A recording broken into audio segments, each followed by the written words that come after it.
तेरी मेरी कहानियाँ से सभी अपडेट पाने के लिए बेल आइकन दबाएं। आज की कहानी है मेरी माँ का दिल दुखाने के लिए तुम्हारी सज़ा। बीना जी टीवी पर अपना मनपसंद सीरियल देख रही थी और रात के खाने के लिए मटर छील रही थी कि तभी उनकी बहू चेतना वहाँ आई और गुस्से में सबसे पहले टीवी बंद किया। फिर हाथ में पकड़ी हुई साड़ी उनके मुंह पर दे मारी और बोली, इसे आप सफाई कहती हैं?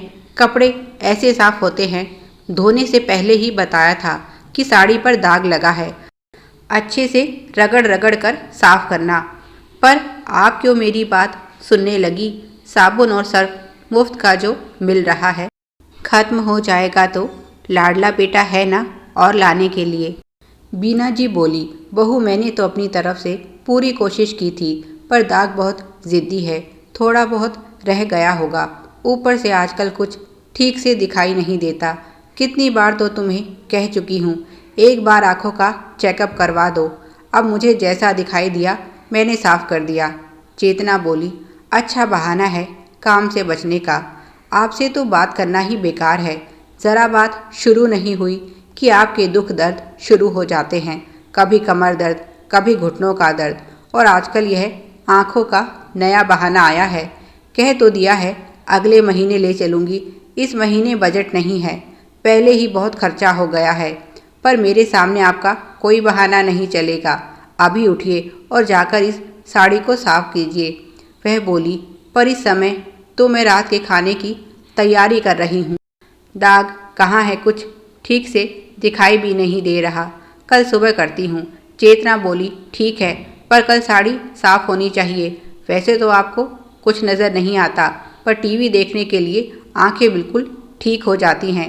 चेतना मुड़कर जा ही रही थी कि उसका ध्यान उस बर्तन पर गया जिसमें बीना जी मटर छीलकर डाल रही थी। मटर के साथ उसमें एक बहुत बड़ा कीड़ा भी था। चेतना बोली, हे राम, लगता है आज सब्जी के साथ साथ कीड़ा भी खिलाने का इरादा है। उसका मन खराब हो गया। सोचने लगी, सासू माँ की आंखें सच में जवाब दे गई हैं।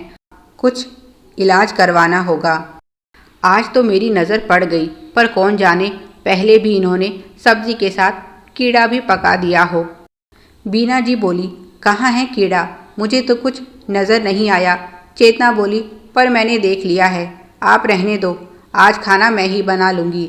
और हाँ, कल सुबह चलते हैं डॉक्टर के पास आपकी आंखें दिखाने। ऐसे तो पता नहीं आप हमें क्या खिला दें। बीना जी कुछ ही महीनों पहले पति के स्वर्गवास के बाद यहाँ शहर बेटे बहू के पास आई हैं। बेटा तो उन्हें बहुत प्यार करता है, पर बहू को उनका यहाँ आना अच्छा नहीं लगा।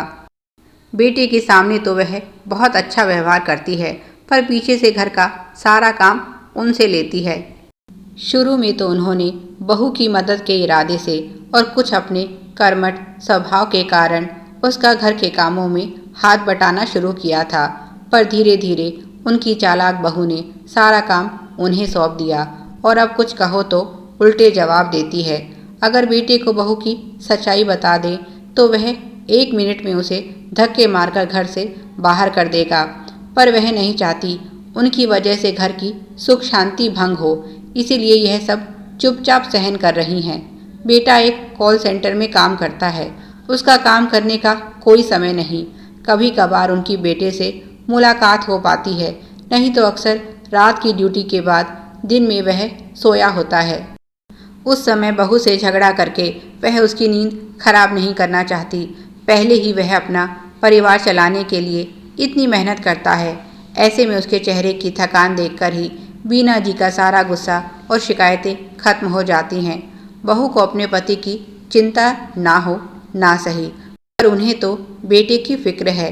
बहू का तो इरादा ही यही है, किसी तरह झगड़ा हो और वह उन्हें गांव वापस भेजने का बंदोबस्त करे। पर वह गांव जाकर भी क्या करेंगी? थोड़ी सी ज़मीन थी, वह भी सरकार ने ले ली और जो मुआवजा मिला उससे बेटे के लिए यह छोटा सा आशियाना बना दिया। अब गांव में बस एक खपरेल का टूटा फूटा मकान है, बारिश में जिसकी छत टपकती है। गांव में ना तो कोई रोज़गार था, ना ही कोई कमाई का दूसरा संसाधन। तभी तो उनका बेटा यहाँ शहर आने पर मजबूर हुआ। वह पढ़ा लिखा था, इसीलिए यहाँ नौकरी मिल गई। पर यहाँ की महंगाई में 2 जनों का गुजारा ही मुश्किल से हो पाता। ऐसे में वह चाहकर भी माता पिता को साथ नहीं रख पा रहा था। मुआवजे के पैसों से उन्होंने यह घर बनाकर उसे घर तो दे दिया और कुछ उसका बोझ भी हल्का हुआ। पर चेतना का खर्चीला स्वभाव होने के कारण हमेशा उसके हाथ तंग ही रहे और पिताजी के जाने के बाद माँ को यहाँ लाना उसकी मजबूरी भी थी और ज़रूरत भी। बचपन से ही वह माँ के बहुत करीब रहा है और यहाँ शहर के अजनबीपन में केवल माँ का आंचल ही उसे अपना लगता। बीना जी बहू के व्यवहार से परिचित थी और यहाँ नहीं आना चाहती थी, पर घर की मरम्मत करवाने की ना उनकी गुंजाइश है और ना बेटे बहू की चाहत। बेटा उन्हें अकेला नहीं छोड़ना चाहता, पर बहू है कि उन्हें घर में देख नहीं सकती। उनकी बहू चेतना ज़्यादा पढ़ी लिखी भी नहीं है, जो कहीं नौकरी ही कर ले तो बस घर में बैठकर सारा दिन उन्हें परेशान करने के तरीके ढूंढती रहती है। अगले दिन दोनों सास बहू डॉक्टर के पास गई। डॉक्टर ने चश्मा बताया और आंखों के लिए दवाई दे दी। कुल खर्चा 2000 के आसपास हुआ, पर उन्होंने खुद सुना बहू ने बेटे से 3000 रुपये लिए थे।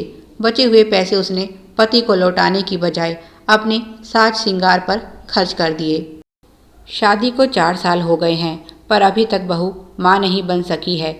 इसके लिए भी उसका इलाज चल रहा है। बेटा घर में कोई कमी भी नहीं रहने देता, पर फिर भी बहू का यह व्यवहार उन्हें कुछ समझ नहीं आता। पति से झूठ बोलकर खुद पर पैसे खर्च करते हुए उसे ज़रा भी शर्म नहीं आती।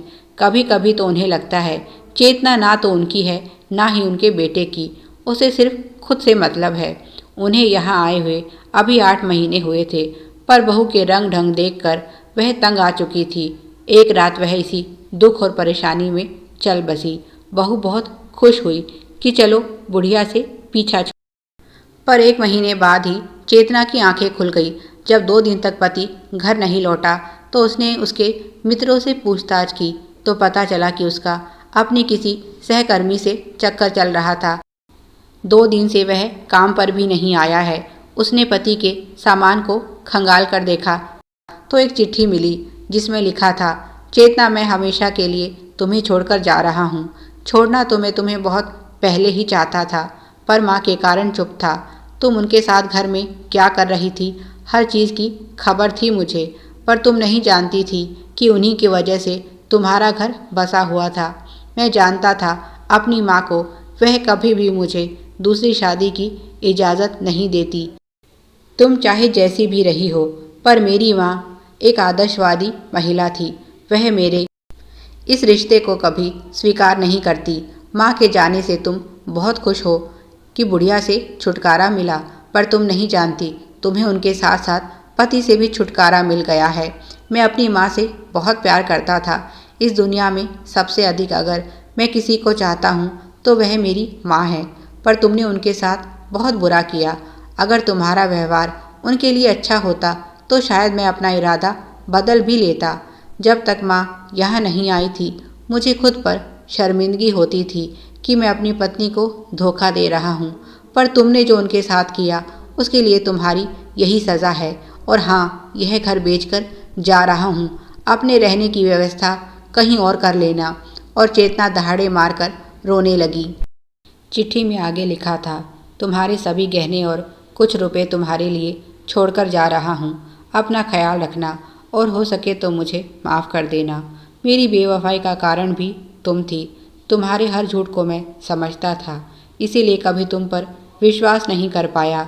जो औरत चंद रुपयों की खातिर पति से झूठ बोल सकती है, वह अगर ज़्यादा पैसे मिले तो क्या नहीं कर सकती। तुम्हें पैसों से प्यार है, मुझसे नहीं। मैं तुम्हारे बड़े सपने पूरे करने में असमर्थ हूँ। अब तुम आज़ाद हो, जो मन चाहे करना। तुम्हें रोकने वाला अब कोई नहीं रहा। तुम्हारे माता पिता को भी एक चिट्ठी लिखकर इसकी सूचना दे दी है।